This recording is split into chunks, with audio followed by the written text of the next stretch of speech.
welcome to Splash. My name is Deborah Abela and I'm a kids author, and I've been given the very, very exciting job of hosting today's show. Now you have to be very gentle with me because I've never done this before, but they've asked me to do it because we thought today's show should all be about being an author and an illustrator. And I know out there are going to be loads and loads of people who want to be their very own author and illustrator. So who better to have on the show today than legendary, well-loved, amazing author and illustrator, Graeme Base.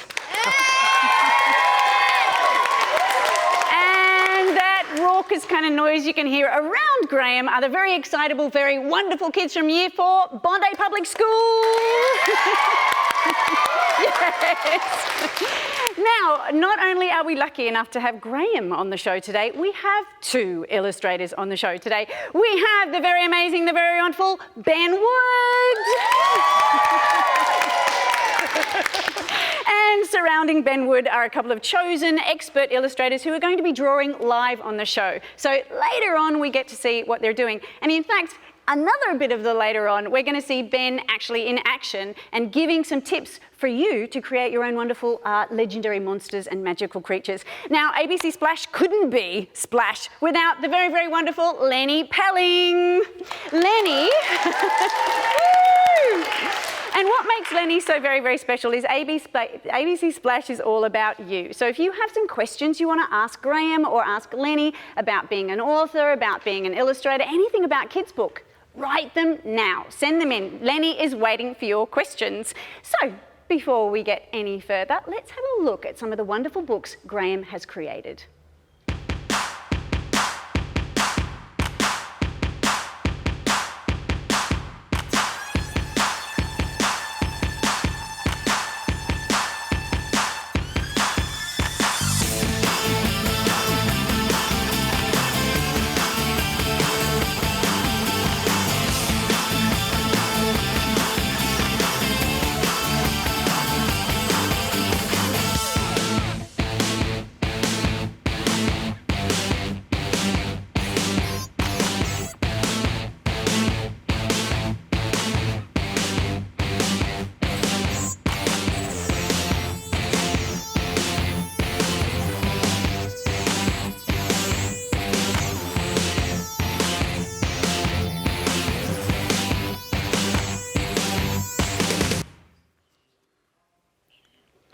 So, Graeme, I'm so excited. I don't know how the lucky stars shone on me to be able to talk to you today. But first of all, I want to ask you, what kind of kid were you?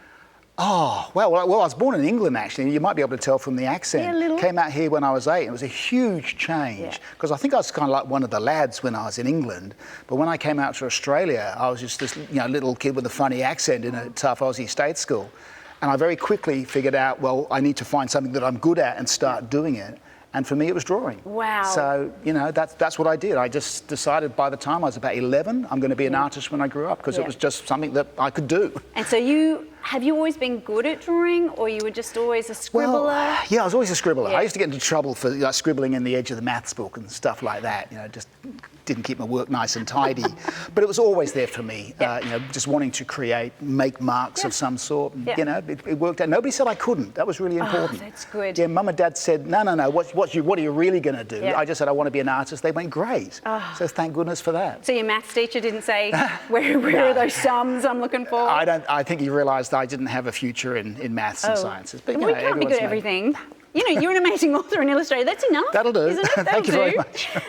So what got you started then in kids' books? Because that wasn't your first real proper adult job. No. I was working in advertising, and it was just terrible. I mean, I hated it, and they hated me. Well, I heard a rumour you got sacked. Yeah, I went through 3 jobs in about a year and a half, and when I got fired from the last one, I actually went to the guy. Said, "Why?" He said, "Well, because you're destroying my business."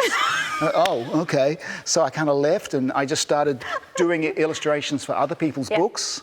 Other people would write the stories, and I'd get the job to do the artwork. And I thought, wait a sec, I could do this. I kind of liked English at school as well as art, so I had to go and I wrote a story called "My Grandma Lived in Gooley Gulch," a poem.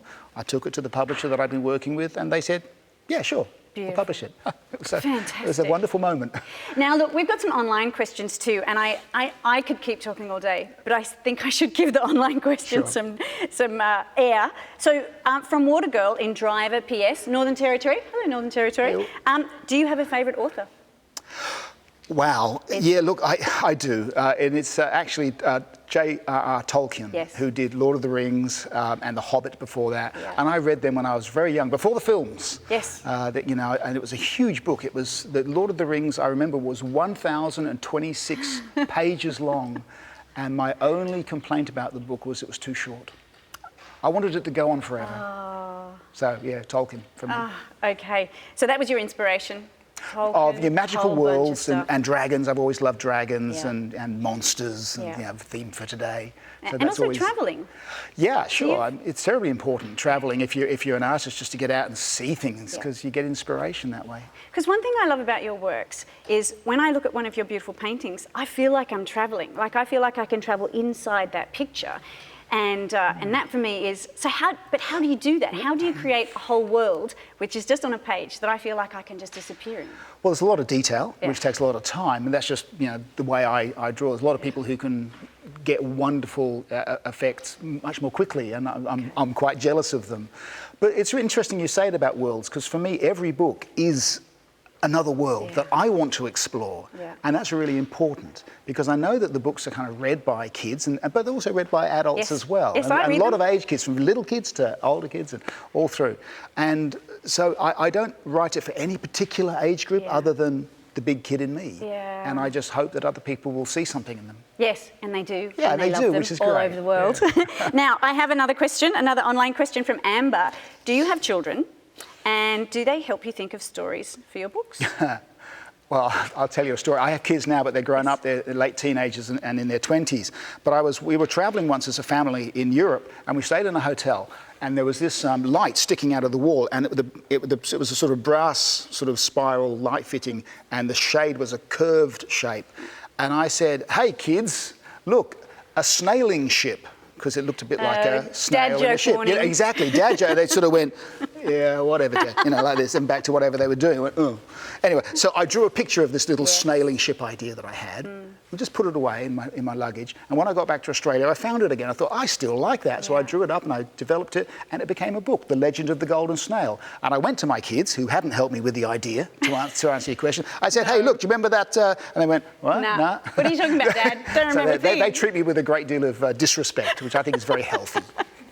And I think we have a travelling online question that's going to be delivered right here. Thank you, good-looking young man. Special delivery. Here we go. Now, from Horse Rider 101, do the characters in Jungle Drums represent people you know and who are close to you?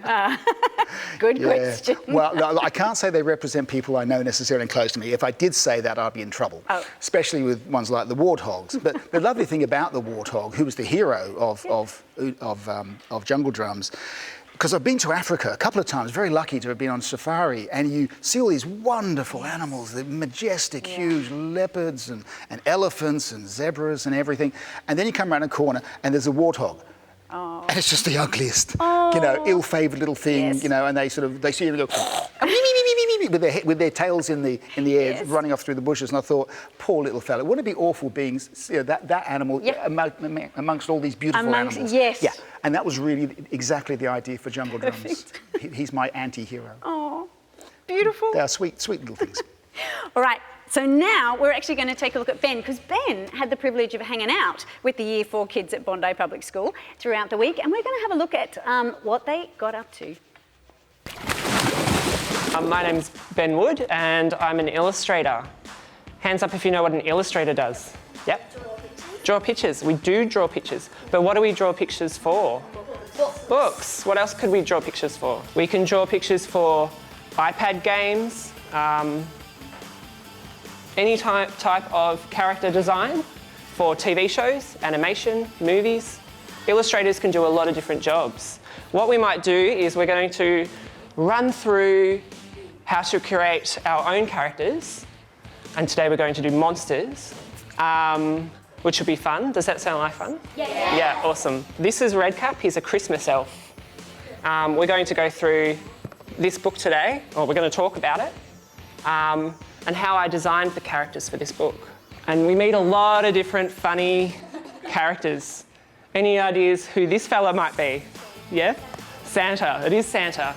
He gets into a bit of a mishap. With flamingos, exactly. It's a lot of hard work to be an illustrator as well. This book alone took me 4 months to draw all the final illustrations for the book. And a lot of them aren't in full colour. A lot of them are black and white. So throughout what I'll show you, there'll be black and white drawings, just line work, and all that line work was done with grey lead pencils. Hands up if you draw with grey leads. Awesome. Grey leads are great because you can draw quickly, but it can always also erase the drawing if you make a mistake. So I'll introduce you to the characters that we're going to talk about. Red Cap. He's a Christmas elf who goes to work at Santa's workshop. He is a forest elf, so he's come a long way to work at Santa's workshop. So he has to bundle up. So he's wearing a scarf. He's wearing a nice big warm hat and nice leggings so he can stay nice and warm when he's in the snow. We've also got Jelly Bean. She's a silly little girl, but she has a lot of fun and she's a really good friend to Red Cap. We've also got Hiram. Hiram works with Fire'em in the workshop. Now Hiram is a very happy Christmas elf. He has a lot of fun working there. He's very positive and happy. So of course he needed some nice, happy clothes. So I've made him look like a candy cane.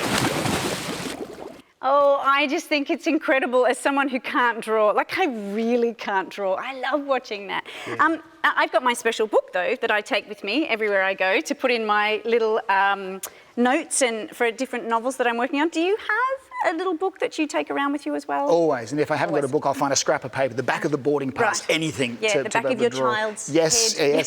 yes, anything that's there, T-shirts, arms.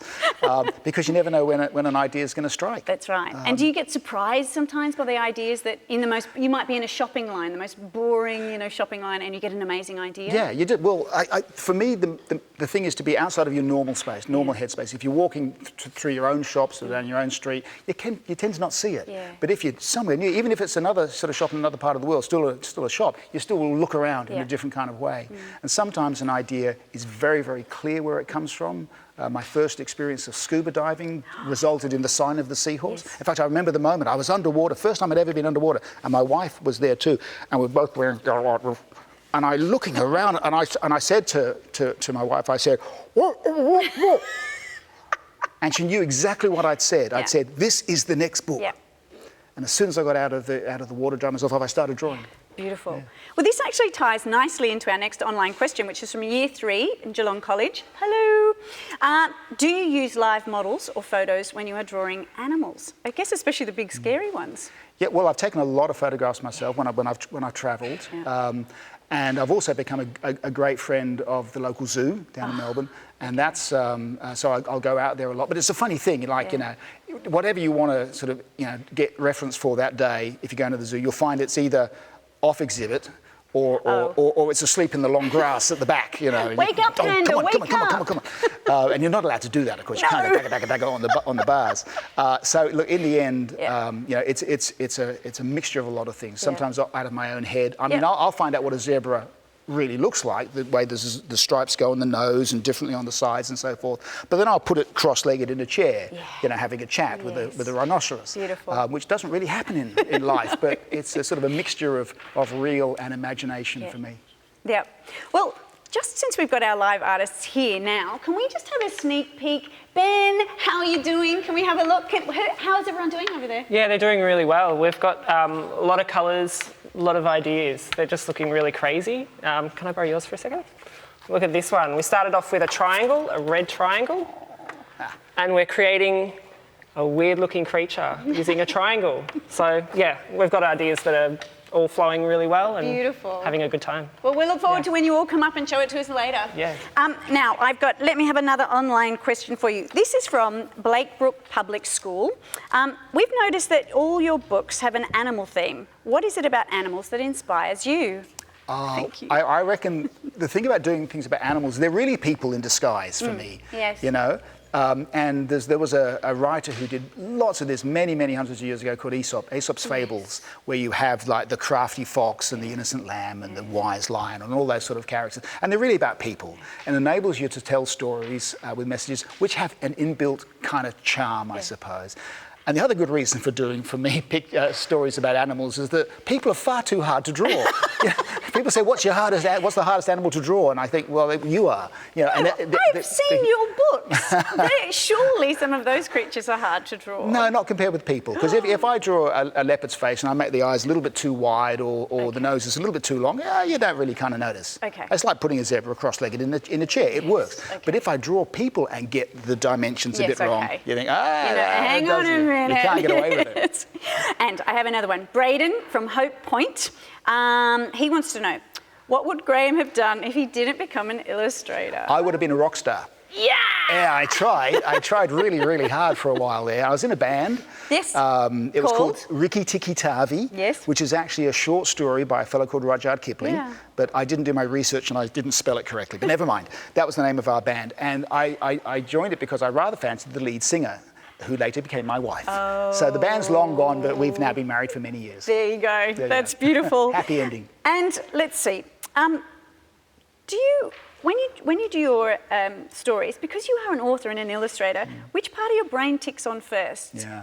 Or is it depends? Well, look, I never really wanted to be an author. That was kind of an accident because I was drawing very early on in my career, and I was getting told what I had to draw. Yeah. And that's what I didn't like about advertising, was being told what to draw. I wasn't able to be imaginative as much as I wanted anyway. That's when it suddenly occurred to me, wait a second, maybe I could write as well. And I enjoyed it so much that that's all I've done pretty well ever since. So I think first, though, because I'm primarily an artist, it's the visual that come first. Yeah. I was lucky enough to travel to Angkor Wat, which is an ancient temple complex in Cambodia a few years ago.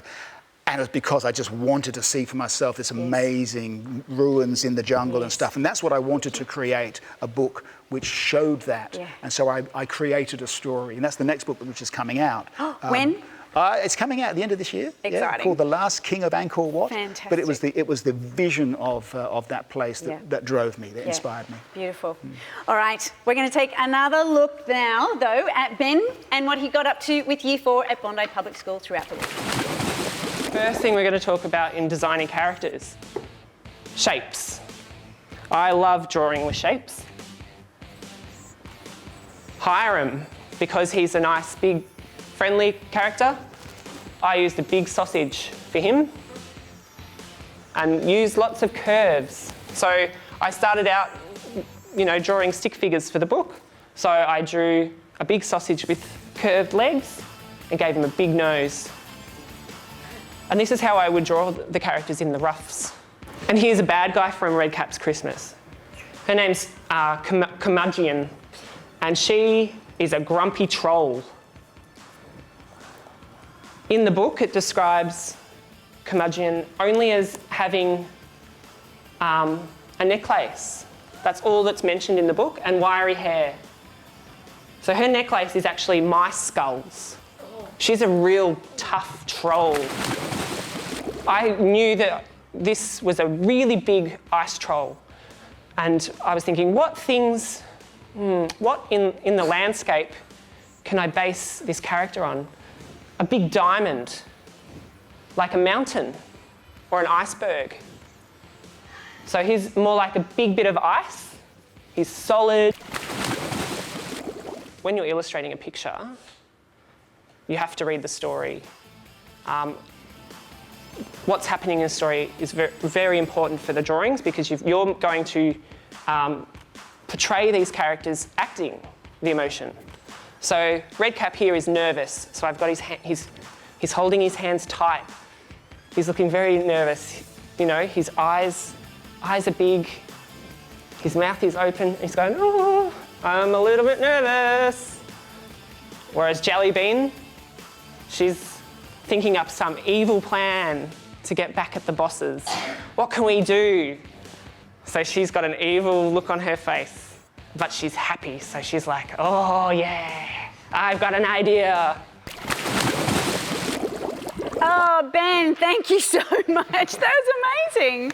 Oh, that's terrific. Now, Graeme, time's going so fast, but I've got some more questions to ask you. I've got another online question from Sassafras. Hello, Sassafras. What is your favourite thing to draw with? I tell you, it's actually a surprise because I was, I draw with watercolours mostly and colour pencils and stuff like that. But in fact, if you've got a black ballpoint pen, it's amazingly versatile because if you really go for it, it's a really strong hard line. And if you just hold it like this, it's like a feather. It's the lightest thing. You can shade with it. You can do all sorts of really expressive work. So in fact, you don't need expensive stuff at all. Just get your good old medium black ballpoint and just experiment with just the line you can get. Yeah. But another then question coming on for that, Apollo Parkway's Primary want to know, so has the changing technology influenced the way you do your books? Yeah, I mean, when I went through college, they just didn't have computers. Certainly no computer that would do the kind of stuff that you can do now on it. And it was a few years ago, actually, I was getting really a bit jaded, and I was having trouble with my hands because it was hard work and my eyes were going. And a friend of mine said, why don't you just take a little bit of a break and have a go at working on screen? Yeah. And actually I loved it. And now I'm doing a bit of both now. I mean, when I think of just an idea, I tend to sketch with a sketch pad. But I'm more than happy to get onto screen and start working that way too. It's the ideas that are the important thing though, always. And one thing I really want to know, because I meet kids who say, I can't draw, and I know because I say that too, but I kind of believe everyone probably can write and draw. But so when you do a drawing, is there a right or a wrong way to draw? Oh, no. Right. No, there's not, except for rushing it. I mean, I think the worst thing that you'd be told is, okay, here's a piece of paper, and I want it full by the end of, by lunchtime or something like that. You just can't do that. No. And you can't start at one corner and work your way across to the other side and expect it to look good. Yeah. You have to have an idea in your head, go, yeah, I know what I want to achieve, look at the paper again and just sketch out big shapes. Yes. Just like Ben was saying before, just a big general sense of what the picture's going to be and then slowly work up the detail. Now, it takes time. Yes. It just does. And if you put in the time, though, you're always going to be happier than if you rush it. But some of your paintings have taken... Too much time. What's the longest time a painting's ever taken? Months. I mean, in Animalia, that's a few years old now, but there were some pictures there that I was working for 3 months. On one picture, yeah. Where I got a bit bogged down, and sometimes a book can take, 2 or 3 years for me. The quickest I can do a book is about 18 months. Okay. I'm just stuck with a very slow, laborious style. But they're beautiful, so they're worth it. Well, it's very satisfying. Yes. Another online question from Jenna. When you get emotional, do you write sad books or happy? Or on a rainy or a sunny day, do you write funny books? So does the weather influence what you draw and write? It's a good question. Yeah, it is a good question. No, that would be more with music. When I write music, if I'm happy or sad, I think the music shows that. But with the book, because I'm working on over such a long period of time, I'm happy, sad, bored, excited, frustrated, everything, during a piece of artwork. So it doesn't have the effect in the way that music, if you're writing a piece, you could write a song in 3 minutes. Yeah. And depends on your mood, probably more. Beautiful. We have another very well delivered, doing a great job, handsomely delivered question from Watsonia North Public School. So, do you go to the habitats from little elephants, the sign of the seahorse or the waterhole, before you write and draw the books? Yeah, when I'm given a chance. Yeah, as I say, I've travelled a lot, and any time I've got some spare time, I'll just either myself or pick up the family and just go somewhere. It's the best thing you can do if you've got time and a little bit of money for an airfare. Get out there and see the world. But the waterhole's set in literally 10 different countries, exactly. It was inspired, the waterhole, by Africa initially. My original waterhole for that was just going to be Africa. Okay. And it was only later that I worked out, wait a sec, it's my waterhole, I can take it where I want. Yeah. So I then took it to South America and to England and to the Himalayas. Yeah. But again, I've been lucky enough to be able to sort of, in some cases, chase the story there and go to those places even after the fact and experience it. Beautiful. Part of life. Oh, well-timed, young man. We have another one. Thanks for all your questions. Year 4, TLC. Which has been the hardest book to write and illustrate? It was one called The Worst Band in the Universe. Oh, yes. That was... I was trying something really different, and I couldn't go out and research it because it was set in another galaxy, So that was a bit beyond it, and I haven't got there yet. But I think probably, to be honest, I made a mistake with that book. It was such a big idea and has so much story I wanted to tell. I should have written it as a novel. And I didn't quite have the guts. I thought, oh no, I do picture books. So I crammed the story into a picture book format. Yeah. And really, in the end, if I did it again, I reckon, you know what, don't worry about the pictures. I'm just going to write this one. And later, I remembered that. I did a book called Truck Dogs. Yes. And originally, I started working on that as a picture book. And I thought, no, wait a sec. This would be a better novel. So Yes. I started again. I and wrote remember it as a that novel. other book that went a little Yeah, bit awry. yeah, Yes. yeah. Well, that kind of leads me to another question then. So are all your drawings that you do, or all your ideas, perfect the very first time? Do you throw stuff away? Well, none of them's perfect. Right. I mean, the pictures that you like most, as you work, are the ones which come closest. And there's some pictures like in each book I have a favourite, and it's almost never the same as other people. Right. Other people like different pictures, but for Yes. me, it's the one which is. That is nearly what I wanted. Yes. But that's what drives you to do the next book and the next picture. Will you look at a picture and say, you know what? Perfect. I nailed that. No, one. but really look, some of them. But you're Graeme Base. No, it doesn't make any difference. Sometimes, I mean, I'm sometimes lucky to see kids, looking at my books, or adults too, for that matter, without them sort of really realising that I'm there. And as they're turning pages, I think, no, move on, next one, yeah, spend some time on that one. Because, and that's the way that when I know how I really feel about my work, some pages I just feel work better than others. It's always the case. Okay. Well, I love the lazy lines. In the A lot of, that is a love the lazy favourite. lines. Well, for me though, in Animalia, it's the horrible hairy hogs hurrying homeward on heavily harnessed horses. That's my favourite. Don't worry. Now, since we've got the very, very beautiful Year 4 from Bondi here live with us in the studio, we thought we'd throw it open to them now. Are you okay if we ask them some questions? Who has a question they'd like to ask Graeme? Let's have your question right there. Big, loud voice, because Graeme's told me he's a little bit deaf. What was your first book made? Your first book, when was it made? Yeah. Oh, well, gee whiz, it was just over 30 years ago. That was the one called My Grandma Lived in Gooley Gulch, my very first poem that I wrote for a publication. Beautiful. Another question? Yes, please. Yes. What was your favourite book that you wrote?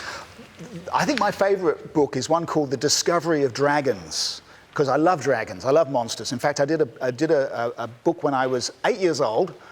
It didn't get published, of course, and it was on lined paper with coloured pencils, and it was called A Field Guide to Monsters of the World. Monsters that you find all over, under your bed and in the rubbish bin and behind the sofa.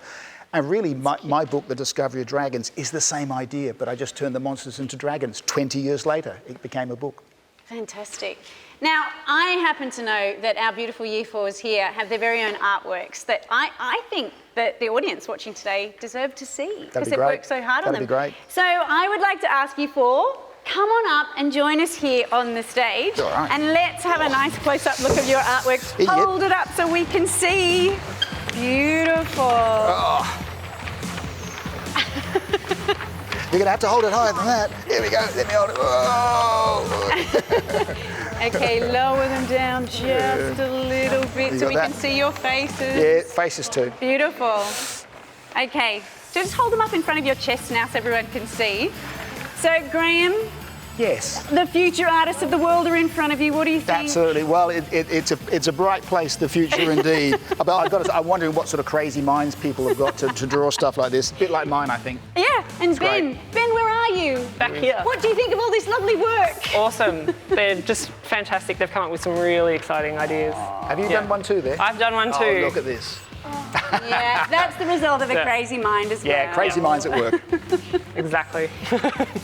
Beautiful stuff. Yeah. Fantastic. Can I have a closer peek? I'm kind of behind you all. Oh, yes, this is the square, the little triangle one. Yep. Beautiful. This one's great. Oh, nice. Gorgeous. See, I can't Very draw, so I think geometric. this is Yeah. all fantastic and amazing. But maybe I just need to practice. Now, thank you so much, everyone, for being here today. Thank you so much for joining us at school and at home, perhaps, as well. So, I need to make a couple of very, very, very special thanks. First of all, I'm so lucky to have had this opportunity to be in the studio with the very amazing, the very wonderful Graeme Base. Pretty great. And also our lovely other illustrator here today, the very wonderful Ben Wood. And Year 4, give yourselves a huge, huge clap for being so wonderful. And of course, Lenny, thank you so much for being in charge of our online content. I don't even know how that works either, but you've done a very, very fantastic job. Now, while we're here today showing up this lovely, lovely kind of display of artwork, I need to tell you about a very, very exciting competition. It's called Let's Draw, and we're doing it right here at Splash. And this is what we'd like you to do. Send in to us here at Splash your best drawing, picture, illustration, maybe even a sculpture of an amazing creature or a magical animal. Tell us the name of that character, because characters always have to have a name. Tell us a tiny bit about that character, and then take a photo or email it here to us at Splash. And the really exciting thing is we are going to put your picture online, and so the whole world will see it, and also we've got some amazing prizes. So that's it from us. I'm Deborah Abela. Thank you so much for being part of us today. Goodbye.